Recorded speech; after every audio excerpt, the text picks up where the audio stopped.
안녕하세요. 에어컨마스터입니다. 배관에 대해서 조금 설명을 드리려합니다. 배관.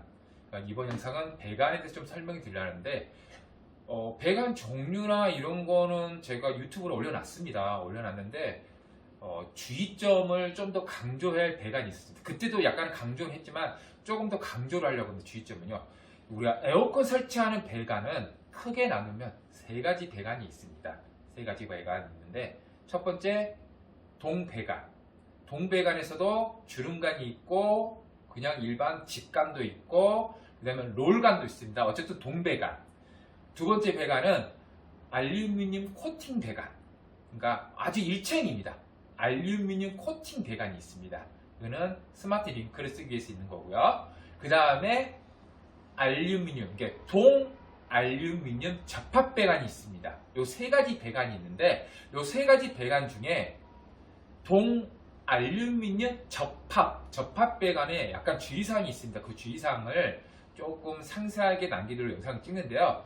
감독님 잠깐 일정 한번 잘 찍어줄까요? 좀 천천히 오시면 됩니다. 천천히. 우리가 여기 보시면 동배관은 누구나 알겠죠? 동배관 종류는 롤관이 있고 동그랗게 말려져 있으면 롤관, 일자로 쭉 되는 건 직관을 생각하시면 되고, 이렇게 또 우리가 매립 아파트 성형하기 쉽게 주름관도 있습니다. 그러니까 이거는 동관이 있고요. 그 다음에 이렇게 보시면 여기 이제 겨자색이 있고, 싸제 배관은 이 동관하고 색깔이 거의 비슷해요. 근데 동관이 아니고 알루미늄 배관. 이거는 우리가 정확히 말하면 명칭을 그냥 코팅 배관이라고 합니다. 코팅 배관, 알루미늄 코팅 배관. 더 정확히 말하면 코팅 알루미늄 일체형 배관이랍니다. 왜냐면 이렇게 보시면 알루미늄이 보이지만 이 코팅된 게 알루미늄 배관과 완전히 일체형으로 융합이 됐다고 할게요. 접합이 아니라 융합이 되어 있습니다. 그래서 우리가 삼성 링크 유니온 이런 거는 어떤 기준으로 만들어졌냐면 동배관 기준 크기를 만들어졌습니다. 그러면 당연히 요 코팅 알루미늄 배관도 이 규격, 이것도 똑같이 규격이 있겠죠? 6mm 배관, 9mm 배관, 12 배관, 15 배관 이렇게 똑같이 있습니다. 똑같이 있는데 이 규격도 동관 규격하고 똑같이 만들어졌기 때문에 스마트 링크는 동관을 꽂든 알루미늄 코팅을 꽂든 전혀 상관없습니다. 편하신 대로 작업하시면 됩니다. 자, 그거는 또 나중에 또 내가 링크와 유니온은 또 정확히 또 다른 영상으로 상세하게 또 남겨드릴게요. 그 다음 요겁니다. 좀 더 가까이 오시겠어요? 조금 보일까요? 이렇게요. 자, 요게 뭐냐면 LG가 예전에 LG, 삼성, 캐리어 모든 회사들이 이 배관을 많이 사용하셨습니다. 옛날에 많이 사용했는데 그래서 LG는 제가 알기로는 2000년 15년 중반부터인가 2015년부터인가 아마 그때부터 다시 동관으로 돌아왔습니다. LG가요. 근데 다시 LG가 작년부터 이게 해가 지났잖아요. 작년부터 다시 이게 알루미늄 접합 배관이 나왔습니다. 다시요.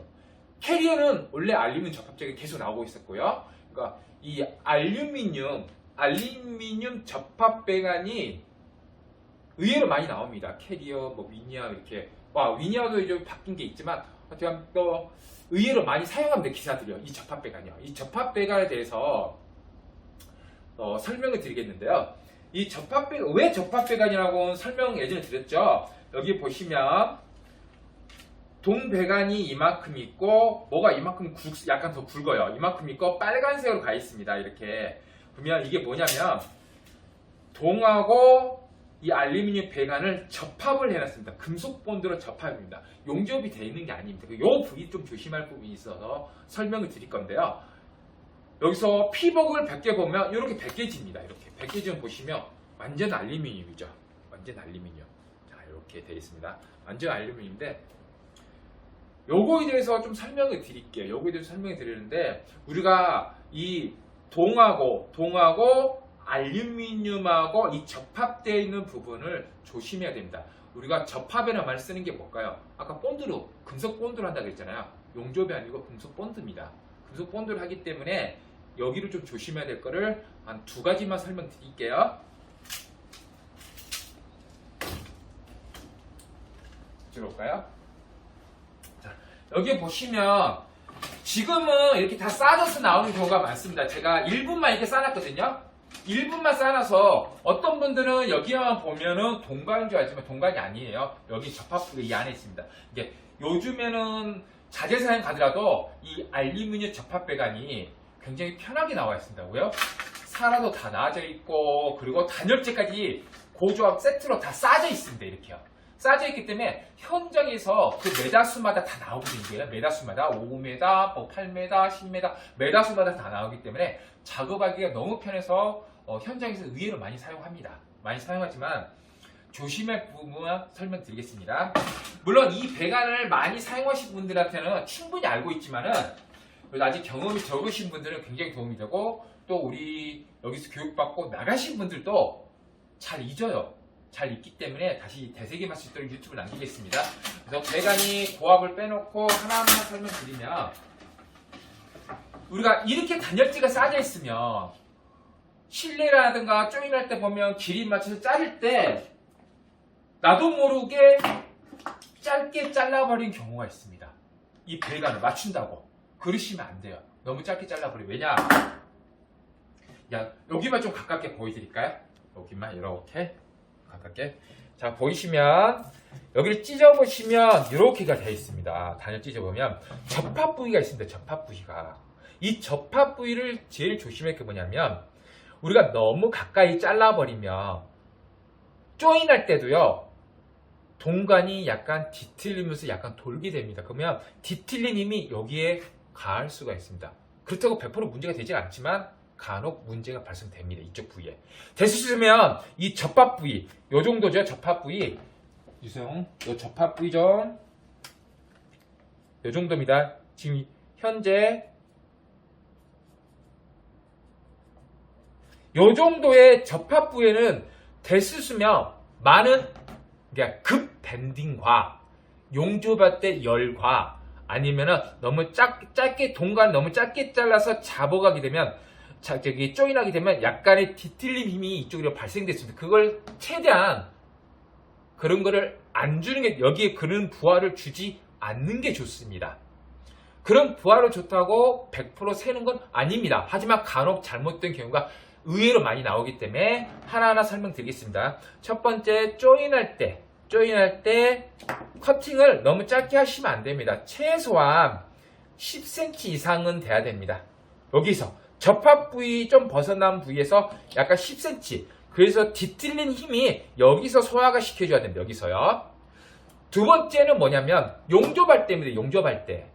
내가 용접할 때 동관과 동관끼리 용접한다고 해서 이게 싸져 있는 거 모르고 다 동관을 착각하고 잘라버린 겁니다. 여기를. 그러면 보시면 어떻게 될까요? 너무 짧으면 안 됩니다. 왜? 너무 짧으면 내가 용접할 때 불을 이렇게 되면 이 열이 여기로 전달이 됩니다.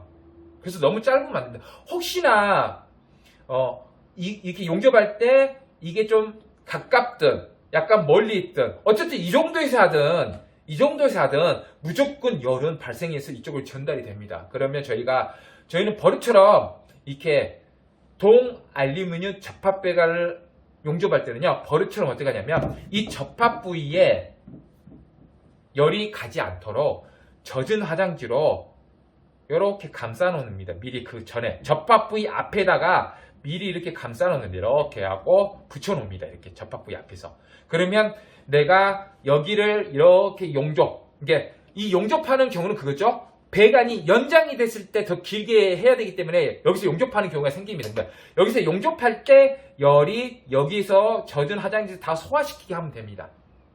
용접할 때 꼭 이렇게 해야지 용접에 대한 열이 이쪽으로 무리를 주지 않습니다. 그러니까 이쪽 용접 열이 가지 않도록 방지를 해주는 역할을 하는 거고요. 또 하나는 내가 밴딩을 하다 보면 시래기 쪽이 됐든 스탠드 쪽이 됐든 이게 쌓여져 있을 때는 무심코 이렇게 맞춘 다음에요. 커팅 맞춘데 여기를 밴딩을 확 하는 경우가 있습니다. 여기를 자기도 모르게 딱 잡고 그냥 확 꺾어버려 버립니다. 꺾어버려. 꼭 밴딩할 때 만져보십시오. 만져보고 내가 만져서 느낌을 잘 모르겠으면 단열을 뜯어서 접합 부위가 어딘지 확인하십시오. 그래서 될 수 있으면은 여기를 급밴딩을 피하시고 여기 말고 여기를 좀 급밴딩, 이게 접합 부위 전 이쪽 알루미늄 쪽을 좀 급밴딩 하든 동간 이쪽을 좀 급밴딩 하든 하셔야지. 될 수 있으면 여기를 급밴딩 하지 마십시오. 급밴딩 했다고 또 무조건 잘못되는 경우 아닙니다. 근데 하자가 나는 경우가 의외로 있더라고요. 무조건 100% 생기는 거 아니지만요. 어쨌든 어느 정도 밴딩을 해도 됩니다. 근데 우리가 말한 급밴딩은 현장에서 일하시는 분들 알 거예요. 어느 정도 밴딩은 되지만 급으로 밴딩할 때는 대수습 이 부위를 피하시고 이 부위, 이 접합 부위 전, 후 여기에서 왔다 갔다 좀 더 하시면 됩니다. 그래서 우리가 세 가지입니다. 세 가지. 커팅은 너무 짧게 잘라서 기계에다가 연결을 하려고 하지 마시고요. 그 다음에 용접할 때 젖은 화장지, 용접 부위가 여기면은 젖은 화장지를 접합 부위 전에 화장지를 감싸줘서 열이 못 가게 방지해 주는 거. 그리고 또 하나는 밴딩할 때 여기는 어느 정도 밴딩까지 되더라도 급으로 꺾지 마시고요. 급으로 꺾을 것 같으면은 여기는 어느 정도 밴딩 한 다음에 여기라든가 전후를 여기 접합 부위를 피해서 이쪽이라든가 이쪽을 더 밴딩 하시는 게 좋습니다. 이쪽은 급밴딩 피하시는 게 좋습니다. 요 세 가지만 피해서 이 알루미늄 접합 배관, 동간 알루미늄 접합 배관을 사용하시면 크게 하자 없이 사용이 잘 됩니다. 간혹 쇠 배관도 간혹 여기가 터지는 경우가 생깁니다. 왜냐면 이것도 공장에서 만드는 거잖아요. 그래서 불량률이 가끔 있습니다. 의외로 가끔. 혹시나 진공을 잡는데 이상하게 진공이 안 잡힌다. 그러면 내가 동 알루미늄 배관을 사용했다. 접합 배관. 동 알루미늄 접합 배관을 사용했다면요. 요 부위를 누설 검사하시면 좋습니다. 요 부위. 요 부위 뭐 실내 쪽이든 실내 쪽이 두 군데. 이 접합 부위 두 군데. 여기든 그다음에 여기든 검사해 보면 정말 간혹 운이 없다고 생각하시면 터지는 경우가 생깁니다. 그럼 터지는 경우 생기면 다시 재설치를 하시면 되고 그 배관은 불량이기 때문에 다시 아마 자재 사양에서 교환이 가능할 겁니다. 대신 내가 시간이 더 걸리고 속으로는 욱 하는 거죠. 어쨌든 그렇게 세 가지만 주의하고 전체를 한번 보이게 할까요? 어쨌든 우리 사장님들이 이 배관을 사용을 굉장히 많이 합니다. 굉장히 많이 하기 때문에 이전 설치하신 분들도 많이 이 배관을 사용해요. 왜냐면 일하는 것도 편하고 이러기 때문에요. 또 밴딩 갈 때도 굳이 스프링 같은 거 넣지 않아도 이 알루미늄 배관이 밴딩이 너무 쉽거든요. 그래서 사용을 많이 하기 때문에 그래도 세 가지만 꼭 지켜주십시오. 커팅을 너무 짧게 하지 않는 거. 그 다음에 용접할 때 이 접합 부위에 열이 전달하지 않게 조치해 주는 거. 그 다음에 밴딩을 하더라도 어느 정도 밴딩은 괜찮지만 급밴딩, 급하게 꺾는 밴딩은 이 접합 부위 쪽에 가지 않도록 해주는 거. 요 세 가지만 잘 지켜주시면 이 접합 알루미늄 배관을 무난하게 하자 없이 사용할 수 있습니다. 그러니까 이러한 자재들도 특성을 알고 내가 제대로 사용하시면 하자율이 굉장히 많이 줄어듭니다. 네. 이 영상이 도움이 되셨으면 하고요. 제가 중간에 말을 조금 이렇게 두서없이 얘기하고 저번에 영상마다 중간중간 얘기하지만 제가 아무런 그거 없이 바로 즉흥적으로 영상 찍기 때문에요. 앞뒤가 살짝 말이 이상할 때도 있습니다. 근데 나중에 수정을 하기 때문에 그거 좀 이해해 주시면 감사하겠습니다. 네, 이번 영상도 이 정도로 마치겠습니다.